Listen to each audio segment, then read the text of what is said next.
Get ready to embark on lucid journeys. Explore the Phillip Aisling multiverse. All right, so welcome everyone to this deep dive.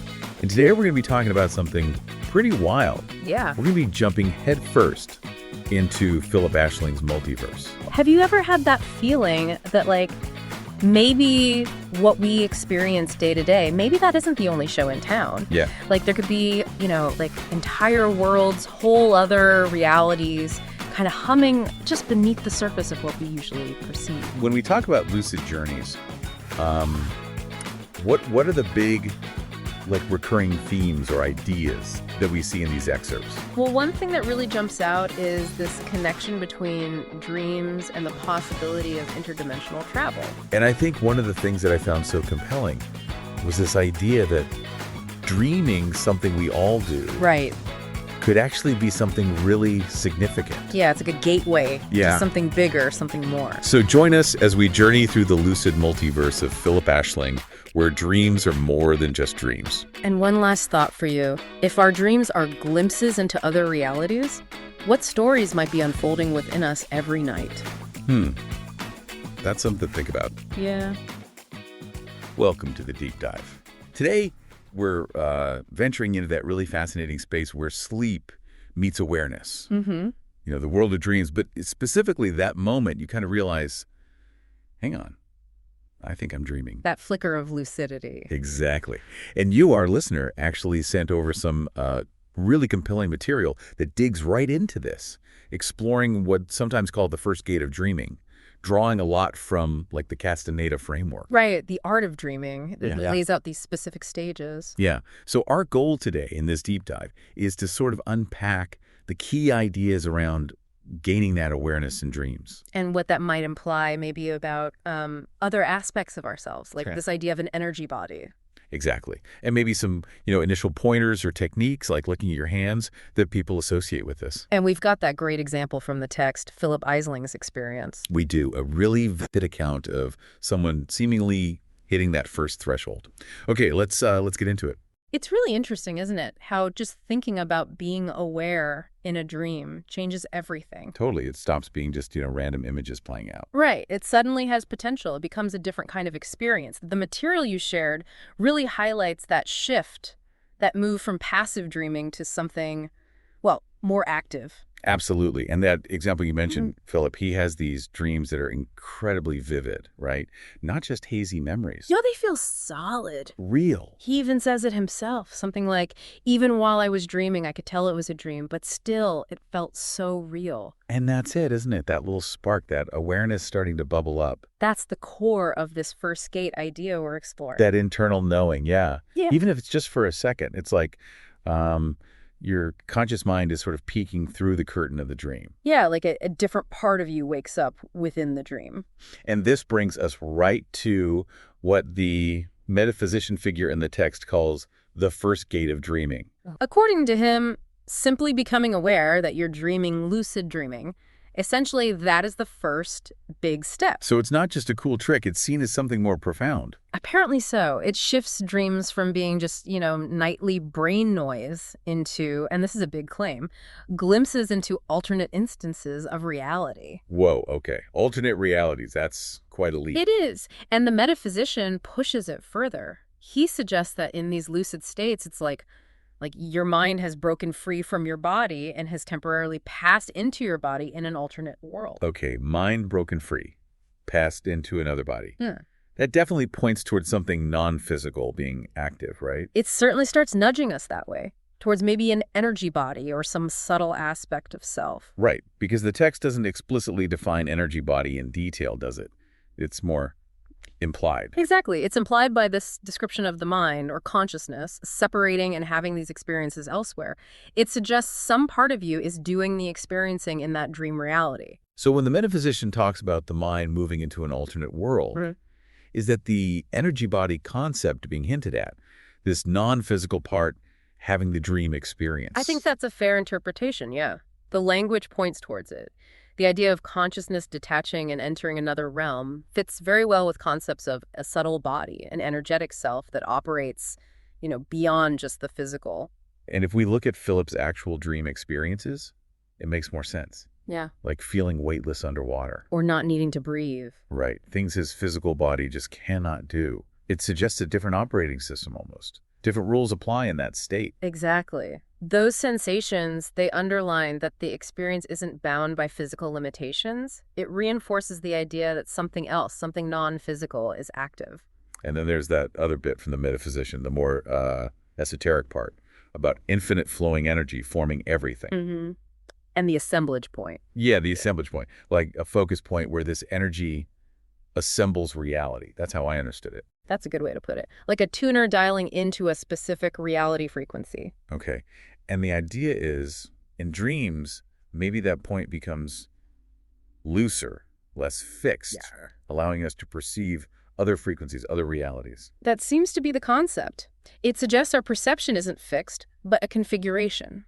Dreams, especially lucid ones, might represent a shift in that configuration, opening access to different states. Which could include the state associated with this energy body idea. Potentially, yes, it provides a kind of energetic framework for how these experiences might even be possible. Okay. Now, the material doesn't give us a step-by-step how to become lucid guide, but there are hints, right? Like this practice often mentioned alongside lucid dreaming, looking at your hands. Right. The text doesn't explicitly detail the technique of looking at hands, but the principle behind it, reality testing, seems present in Philip's journey. Reality testing. Yeah. Like checking if things make sense. Exactly. You consciously question what you're experiencing, because in dreams, as we know, logic and physics often go out the window. Like Philip's dream with a melting amusement park ride. Perfect example. Or waking up with that weird green tongue from a dream. Or getting a sunburn in a dream. Yeah. These things are just off. They're glitches. Glitches in the matrix, yeah. Clues that you might not be in Kansas anymore, so to speak. So is the idea behind the looking at your hands practice simply to train yourself to spot these glitches more often? By doing a deliberate check. Precisely. Philip, noticing the melting ride or the green tongue, shows his mind is already picking up on the inconsistencies. The practice of regularly checking your hands or asking, "Am I dreaming?" during the day builds that habit. And in a dream, the check might fail. Your hands look weird or something. That's the theory. They might be distorted, have the wrong number of fingers, melt. Seeing that inconsistency can then trigger the realization, this is a dream. Okay. And once you get that awareness, once it clicks, the dynamic changes, right? Big time. Suddenly, your intention, which you want to happen, can actually start shaping the dream. Yeah, it's like you found the controls. And the metaphysician actually tells Philip this directly: use your expectations to achieve things in a lucid dream. And Philip does it. He wants to play the piano. Focuses his intention and then successfully plays it in the dream. The metaphysician even says, kind of like, well, yeah, he's a lucid dreamer. Dreamers can do anything. Wow, that really highlights the power of will in that state. It does. And it's reinforced elsewhere, too. Remember Gidgen. In another dream, Philip doubts he can sit on this tiny little root. Yeah, it seems impossible. And Gidgen just tells him, basically, just dream it. Like, will it happen with your mind? Just dream it. Use your intention to make it real within the dream. These examples really show that core aspect of lucid dreaming. You shift from being just passively swept along to being an active participant. You can interact, maybe even steer things. Once you're through that first gate of awareness, yeah, you're in the game differently. So let's zero in on Philip's experience. That seems to be him crossing that first gate, this hallway dream. Right, the one guided by the metaphysician. Can you paint the picture again? It sounded really striking. Yeah, it's described as a very long, opulent hallway. Think black and white marble tiles, these huge leaded glass windows. And sunlight, you said. Warmth. Yeah, bright sunlight, maybe coming through ivy on the windows. Philip notes it feels really warm, inviting, not scary at all. Which is interesting, given it's a dream encounter. Hallways can feel transitional, can't they? Like you're going somewhere. It's definitely symbolic. And the opulence, the warmth, it suggests maybe a positive transition.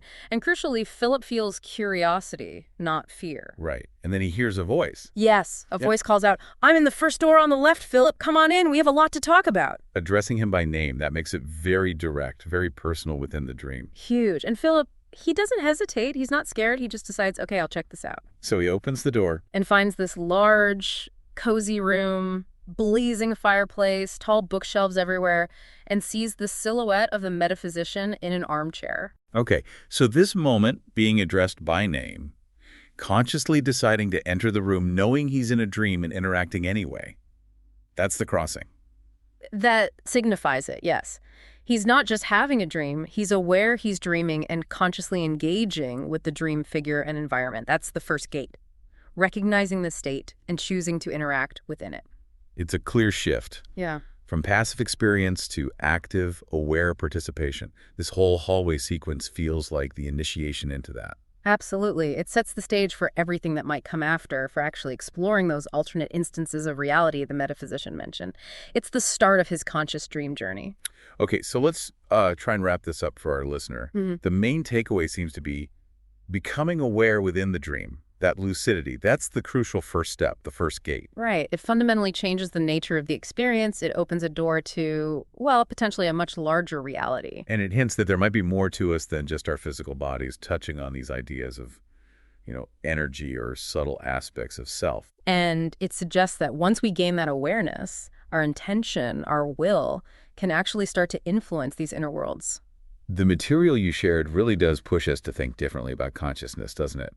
And maybe what's real. It absolutely does. Just recognizing dreaming as a distinct state you can be aware in, potentially linking to other realities, that's a pretty profound insight itself. It challenges our assumptions. For sure.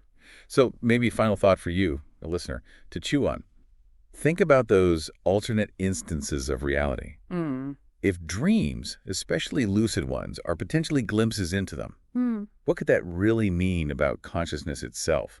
And about the boundaries we normally assume exist between waking life and, well, everything else. It's definitely something to reflect on. Maybe look at your own dreams through that lens. Yeah, see what you notice. Thanks for joining us for this deep dive.